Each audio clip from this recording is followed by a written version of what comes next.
Hey guys, welcome back to another video. Today we're going to do another fertility update because I've got so much to catch you guys up on. But yeah, before I do that, I'm just looking around at this room. Let me just show you what I'm looking at because it is such a artistic representation of what life feels like at the moment. We may see these perfect aesthetic houses on Instagram, but I'm sorry, I cannot relate. I feel like I clean this house, okay, and within literally like a day, this is what I'm looking at.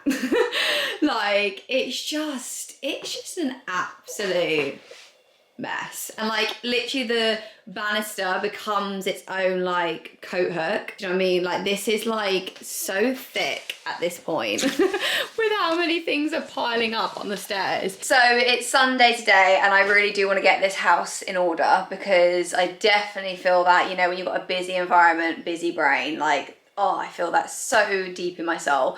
So I'm going to tidy this up, but as I do that, I thought let me catch you guys up with the fertility updates because, like I said, lots to catch up on. These fertility updates honestly become like so serious because I've literally got my own like notebook for this, and like as I'm going through the months, I'm like always like jotting down little notes. I'm like, need to tell the YouTube gang this. We are currently 8 months into trying. I think the first place I'll start off with is, I think in the last video I mentioned I was going to retest my minerals because I was talking about I did testing and I found out I had like heavy metal, like toxicity. I had like lots of heavy metals coming out through my hair. Some of them were very concerning, and actually the two that were present, which are mercury and cadmium, both significantly can impact fertility. So that was like a really big focus for me, was really trying to work on clearing metals out, but also supporting my minerals as well because there were some imbalances there, and ones particularly that my calcium and potassium was out of balance. I had really low potassium, and that can really hinder your thyroid, and your thyroid function is really big also for fertility.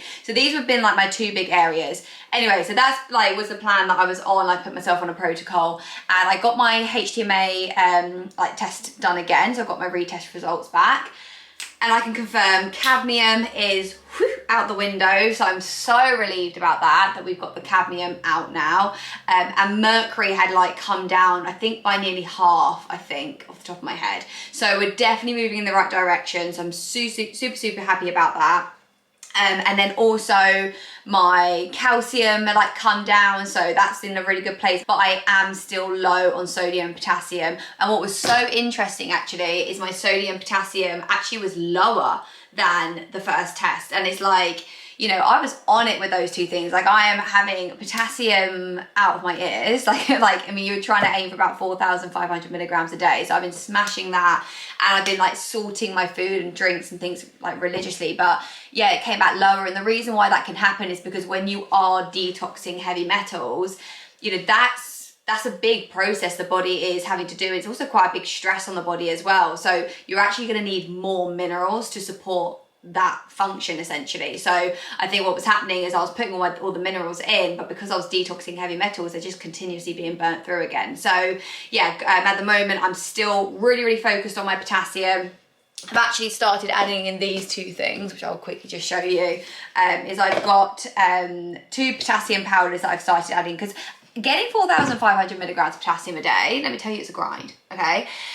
You've got to be really aware of what these, you know, what sources are high in potassium, and most people aren't reaching that. So you've got to be really like on it to make sure you're hitting your needs. So I've been adding these powders in to really give myself that extra boost. So I got this one from Amazon. This is actually really inexpensive. It was like £12.40, and it's 100% potassium gluconate, which is a really nicely absorbed form of potassium, by the company Health Leads. So yeah, I've been adding that in, which has been a really good hit. And I also tried out this, which is called Pickleball Cocktail, and this has a really good hit of potassium. What is it, 800 milligrams in a serve, and this actually tastes so nice. It's like orange squash kind of taste. So yeah, definitely been hitting the potassium. And on that note, this leads me really nicely onto the next thing. Look at me, I'm gonna tidy up as I talk, and I'm just like, no, let's just talk. But anyway, leading really nicely onto the next thing. Something that's I've been really thinking about the last couple of months is I've always had this really big gut intuition saying like, I really feel like there's something going on with my thyroid. I just felt like, not like there's something going on badly, like I've got something seriously wrong with it. I just felt like that wasn't functioning as optimally as it could be. And what was so interesting, so I've been going to a chiropractor for the last couple of months, And when she was working on me, she always goes to my throat, always. And she's always like, I'm picking up a lot in this area. And she's kind of thinking like, is it like past trauma and these kind of things? But basically in the last session, I was talking to her about this, and she actually, even before I said anything, mentioned the thyroid, because the thyroid's here in this region. And basically off the back of that conversation, she was picking up, and also then touching the thyroid points in my body, and actually all of those were really tender for me. So I've just found this stuff so interesting. So do you know what I mean? I'm open to hearing out all of these possibilities, and like it was very in line with what I felt as my gut intuition as well. So I was like, okay, I really feel like my thyroid is a thing that does need that work. And yeah, tying that alongside the HTMA, seeing how low my potassium was, I was like, well, this is all making sense. You know, just to recap in case anyone hasn't watched the first video, the reason why I'm banging on with potassium with the thyroid is you need potassium to get your thyroid hormone into the cell for actually to work and properly do its job. So potassium is a very crucial thyroid supporting mineral, as is other minerals, like you need selenium, manganese, zinc, these things, you know, as well. But potassium is very important. So yeah, I found that really interesting. So that's been a really big focus, and I must say, like, I'm feeling great. Like I really am feeling great. My body temperatures have been improving as well, so I do think my thyroid is now shifting and responding. So I'm very excited to see, you know, just over coming months how that continues to play out in my health. Let me actually start tidying some stuff away while I'm talking. The other thing also to mention, by the way, at the beginning when I was, you know, supporting my heavy metal detoxification, I think I mentioned in my last video that I did experience like a week or two where I was getting some breakouts. That actually happened again, and it was actually when I really upped my potassium, and I think, and that also was kind of a sign to me that things were working and shifting, because I definitely upped the potassium, and then suddenly my skin, just for like literally a week or two, it wasn't crazy long time, it really started breaking out a bit more, and I think that was also another like release from my body. I'll put some pictures in, but yeah, that definitely was happening. So this also just goes to show, when you get breakouts, yes, obviously we don't want breakouts, but acne also can be a sign and a function from the body. Remember, your skin is an organ, like it's a detox pathway. So although sometimes these symptoms aren't wanted, sometimes they can actually be a positive thing in these journeys, because it can actually show there is movement and shifting and things are actually responding. Okay, so some other things to also mention. Let's talk about like the emotions and stress and kind of like how I've been on that side of things. When we hit the 6-month mark, that month really hit me emotionally. Literally, like, it just kind of hit me kind of out of the blue. I do feel like I've got quite a good head for these things, because I really truly am like really trying to embrace, like, just trust in the timing, trust in my body, trust that, you know, it knows what to do. It's in a good environment that it can hold a baby, and just really put that energy into my body and my system. So that's why I really feel like I've got a good head, and I've got a good, you know, practice. Like, for example, I'm going to talk about breath work actually later, because that's been massively helping me. That's been really helping me center those thoughts. But anyway, as much as I do that, on the 6th month when I came on my period, that really hit me that month. I think talking about the emotions around this, and obviously, you know, not finding out you're not pregnant is a hard thing to do, but it's very hard on the internet, because obviously everyone, I'm sure, if people are watching in their fertility journey, we're all going to be at different stages of our journey. Like, some of us are going to be early months in, some of us are going to be years in. Do you know what I mean? We're all going to be at different places, but I think one thing I can say is we all can connect on that emotion, that feeling of what it's like when you do come on your period, because I do, you know, that emotion is a very unique emotion, and I feel like that is just consistent with us all, because it basically, at the end of the day, we all want something, and in that emotion we find out it's not happened. So that we can all connect on, and we can all support each other at how hard it is to feel that. But anyway, on this note, there was actually something I did want to mention, because this is something that I really have been doing a lot, particularly in the last month, and it has been amazing, and I really recommend it to anyone on their fertility journey. I've spoken about the app Insight Timer I definitely mentioned it in my favorites video.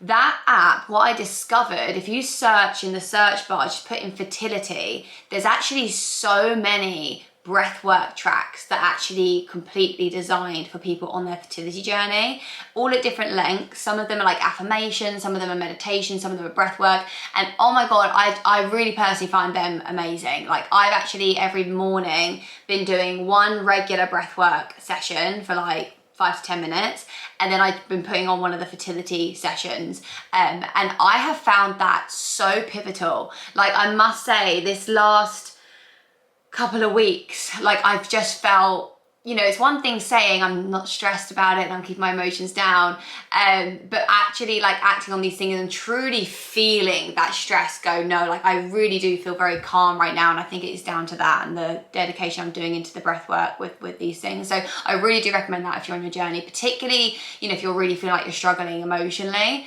I really recommend checking that out. Also, actually, one other thing that I do also want to quickly say is this last cycle, I ain't gonna lie to you guys, I thought I was pregnant. I had one of those cycles where I was like, oh my god, I actually think maybe this could be it, because my cycle, I'm going to talk about supplements actually in a minute, because there's a few new things I've added in, so I'll talk to you about those things. But basically I added something in supplement wise, and I really think immediately it actually has really improved just my cycle in general. And because of that, I was late on my cycle. So I was like, oh my God, maybe I'm pregnant.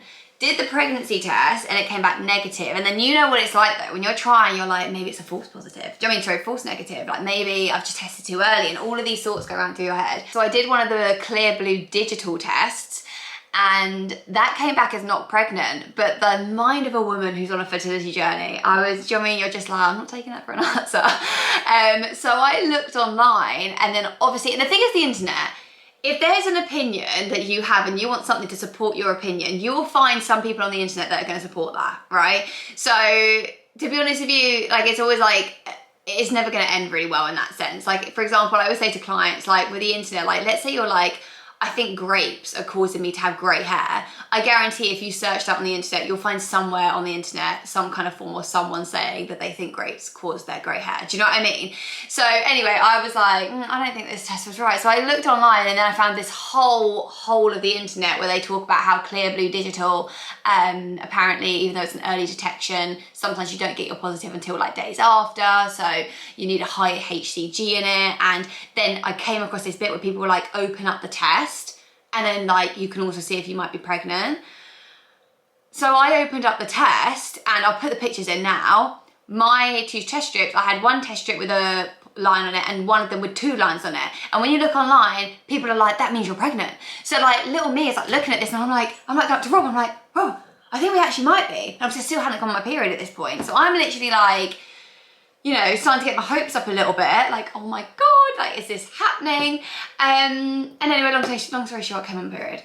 So it was not a positive. And so I just wanted to put that out there. If you're ever in that position, you've done that and you've come across that on the internet. Now that I've gone through that, I'm kind of like, I don't think that is actually true, because all the other tests also were coming back negative as well. Do you know what I mean? It wasn't like I had a positive elsewhere and that one was just saying negative. So anyway, yeah, I also experienced that, and that was a bit of a ride of the old emotions. I actually need to fill up my supplement boxes. So basically, something new that I've actually added in this month, and you may have, I mean, if definitely been on a fertility journey for a while, you might have come across this already, is a herb called Agnus castus. I use this herb quite a lot when I've got clients who've got very irregular cycles. I'm very cautious if someone has PCOS, because one thing with this is you do want to know kind of what your prolactin's like. So I always double check on people's prolactin before I start doing this. But like, if you are going to try it, I would just say just start off with a really low amount of it, and then you slowly build yourself up just to see how your body responds, because your body's going to tell you obviously if it's liking it. But basically, Agnus castus is a really great one for hormones, particularly when you are struggling with 2 things. One, you're struggling with ovulation, and you need support with like your luteinizing hormone and help with progesterone. But also it's very good if you have a shorter luteal phase. And again, like me kind of being a little bit picky on my cycle, like my cycle's regular. Like, I also don't get any PMS, so I feel hormone wise, I'm feeling very balanced, feel really good on my period, yeah, that's all ticking really well. But when I've been really picky, I was like, I would like my luteal phase to be slightly longer. And, you know, I start thinking to myself, maybe that's something that might be hindering this process. So anyway, I added in Agnus castus, and my luteal phase sometimes can be around like 11 days, and it should be around 14, like 14, 15, kind of around there. Also, just to be clear, so I'm saying luteal phase, and I just assume everyone knows their cycles of phases, so if you just double check just in case anyone is a little bit lost here. You have two phases essentially. You've got your follicular phase, which is from the first day of your period up until you ovulate, and then you've got your luteal phase, which is from your ovulation up until basically the day you come in your next period, and then you'll switch obviously into your follicular phase for the next cycle. So 2 phases. So we're looking at the time between ovulation and then you coming on your period. From a fertility perspective, you don't want that to be below 10, because that definitely, you know, there's a lot that says that is going to hinder with fertility, particularly with holding a pregnancy. So yeah, you want to try and make sure you've got a really healthy luteal phase. So yeah, I've added this in. I've been doing, I think I've been 0.5 mils morning and night. I've been doing in some water, and this has worked instantly. Like, I know my last cycle was bang on 14 days luteal phase. So I'm going to keep going with this, and it'd be interesting to see how this maybe helps and contributes in the next coming months. We'll see what happens. But yeah, that's just something to mention that I've added that in. So yeah, if you do struggle with your luteal phase, might be something to think about. Definitely do recommend consult with your practitioner before you do this. I also added in liver support. I've been taking the liver formula, so that's got things like milk thistle, dandelion, turmeric, burdock. So I'm just giving my liver some support. Very, very important organ, particularly with hormones. I'm not going to go through every single supplement I take, because some of these things are just specific to me, but I will talk about the ones that are like fertility related, that are like ones, you know, just general recommendations. I'm taking so people will obviously, you know, doctors will say to you, you should be taking folic acid when you're trying to get pregnant. And obviously when you do become pregnant, it's like a big thing in prenatals and all that kind of stuff. So anyway, I'm taking this, but I'm taking folate, methyl tetrahydrofolate form, okay? So it is the better absorbed form. You can do your own research on that as well, but basically that is personally, I do think that's the better form to be taking. Folic acid isn't really that well absorbed. I love how I just got 1 out. I need to like get 7 out for the week. Another one to mention that I've been taking as well is I've added back in some reishi mushroom. So this is from Hivadotera's the Myco Ray. There we go.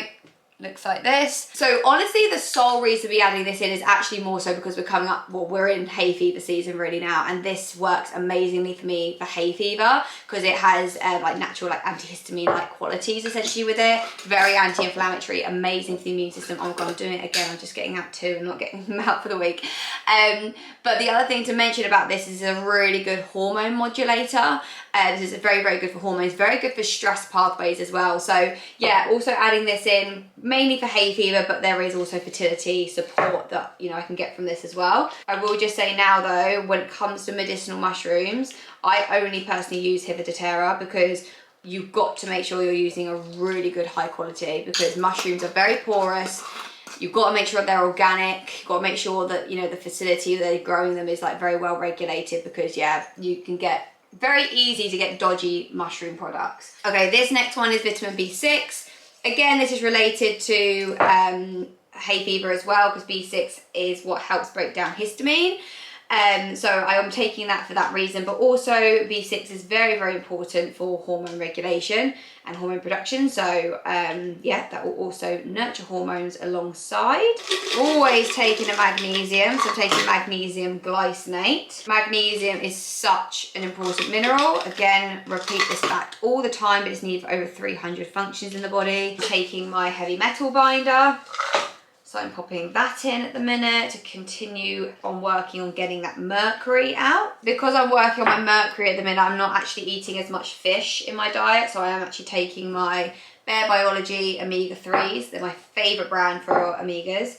So I'm just taking those at the moment as well. And then anything else that I take is just very specific just to me. So I'll leave those ones out. But those are the ones maybe that related to kind of to this journey. Okay, so another little update. Sorry, I'm just gonna clean up the soil that's like tipped out this plant. This plant, guys, like the absolute definition of thriving. Look at the size, like my head next to this. Look at the size of this leaf. This plant back here, yeah, this has been like a running joke in this house. So this is one of Rob's plants, And basically, like, he is adamant that he's looking after it. And I mean, look at that. I mean, can we just, like, this plant I've actually wanted to throw away and like redo for ages, but I must say I was proven wrong. We've had this for like, honestly, I think it's been 9 months, maybe to a year. This plant has been on its absolute deathbed, and Rob has been adamant that he's going to bring it back to life. Anyway, literally, it was yesterday, he called me down. He's like, Emily, you've got to come downstairs. And this plant, look, has suddenly got a shoot coming out of it. Honestly, it's actually pretty insane how that's come up, because like I said, like, it's literally looked like this, dead and just lifeless for like nearly a year. Anyway, speaking of Rob, actually, this next update is actually involving him. So something that I mentioned in the last video is something that Rob stopped doing was going to the sauna. And basically, for anyone who, again, is new to just watching this video, hasn't seen the other one, basically when it comes to the sauna, heat exposure to the male region can affect sperm basically for like 70 days. It definitely affects like the ability, I believe, like the swimming ability of the sperm, but I think as well, I need to double check this, but I'm pretty sure as well, like it just affects the quality as well of the sperm. So basically that's been like a really big thing, and he definitely is over that point now where, you know, it's been over 3 months and he has not been going to the sauna. So just to give an update that clearly, like, I think obviously it plays a role, and he's going to continue not going in the sauna until hopefully the day, you know, we can fall pregnant.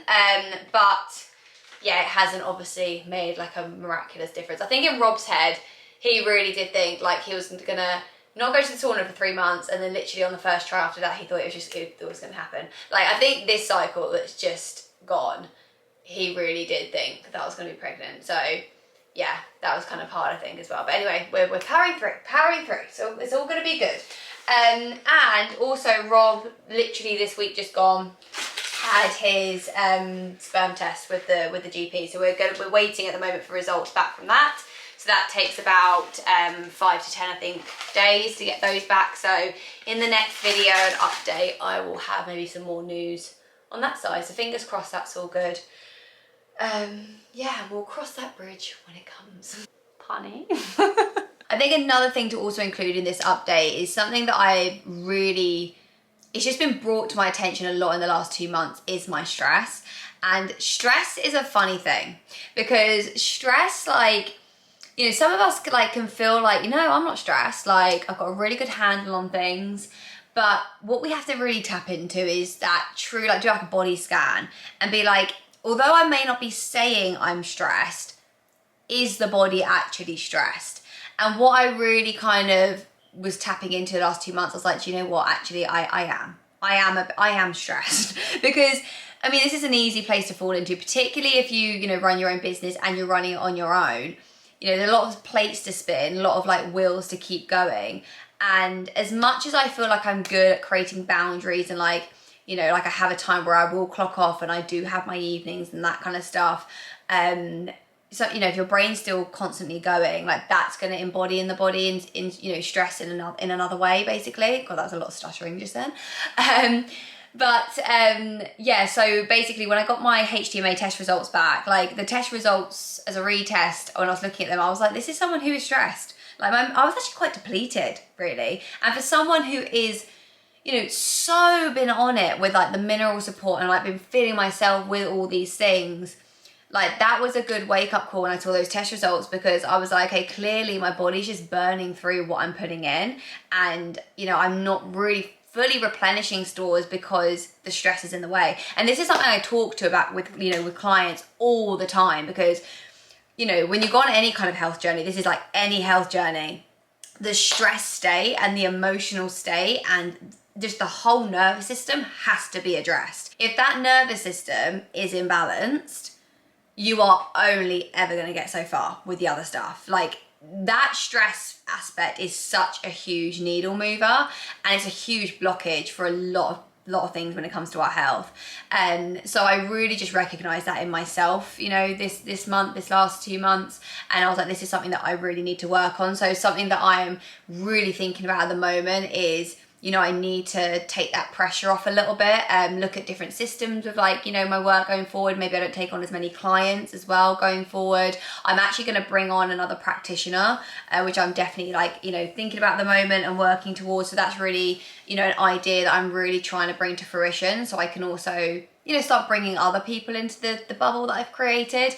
And yeah, just really like make sure I'm nurturing that stress pillar, because, you know, we can ignore it, but my God, it can be so loud in terms of like the results that you see. Every morning I have religiously got myself into that habit. Like I come downstairs, I pop the kettle on, I make my hot lemon and ginger water, and I come and sit on this sofa and I do my breath work. And I have made that a non-negotiable, and oh my God, like the way it has just transformed how I feel, and I don't know, I feel more balanced when I do that. So that's something that I've been just so, you know, hard sticking to. And I've also been like, just really keeping my boundaries there, like making sure that I am truly relaxing, you know, having times, like when I switch off this camera, for example, like I will make sure that I have a time today where I just sit and just be, do you know what I mean? Just allow myself to rest and like relax properly. And you know, because if you sit down on the sofa and you like, you know, sit and do nothing and that feels uncomfortable, that means your nerve system is dysregulated. Like you need to sort that out. You need to get some more calming and, you know, aspects into that nerve system and get yourself back into that parasympathetic state. Because if you're sitting down and your brain's constantly going, you're like, or feel like you're being unproductive, sympathetic state. And I'm telling you now, your body cannot heal in a sympathetic nervous system state. I've definitely got a few things lined up in the next couple of months I'm really excited for sure. Like I'm seeing my mum at the end of the month, which I can't wait for. Particularly now with like going into summer, the weather down in the south of France is just, chef's kiss. So can't wait for that little week just to have a bit of, you know, sunshine time, vitamin D. And then, yeah, next month I'm actually going on a little father-daughter trip with my dad, which I'm very, very excited for as well, for like about a week or so. But also, I'm also from a fertility perspective, I've already got it in my mind, again, embracing, like, do you know what, things will happen when it's meant to happen. Like, oh my God, another huge thing also, Tori, just to say on this note, and this carries on with what I'm just saying now, you know, allowing things to happen when they're meant to happen. Me and Rob have also got to a point where we are taking away literally all forms of tracking. So before I did say I'm not tracking as much, and I was like really relaxing into it, because I do think sometimes we become too over obsessed with these things, like that can sometimes affect things. So when I say I'm trying to let go, I'm really trying to let go and let things happen. So yeah, I'm stopping all tracking, and what that means is I'm not taking my temperature at all anymore, because I know my cycle is good. I've tracked my cycle for 5 years. My cycle, I ovulate every cycle. I always have my temperature increase. The temperature is also looking really good. It's regular. So I'm at the point I'm like, it's happening every cycle. I'm just going to let it go now. So I'm not tracking my temperature anymore.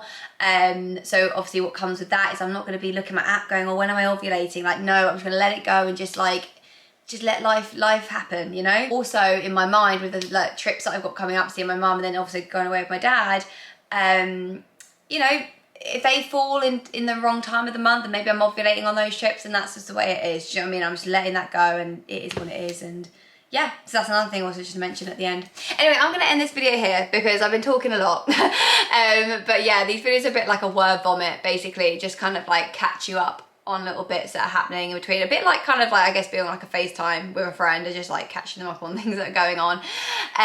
But yeah, I will yeah, continue to keep you in the loop on the journey. Also, let me know if you are on your own journey as well. I just love, you know, connecting with people, particularly in the online space. You know, I think it's just such an amazing, it's one of like the big things like about social media. It's a really an amazing way just to connect with people that you might not normally connect with, you know, particularly when people are in different countries and stuff. So yeah, we'd love to hear if you're on a fertility journey, how it's going.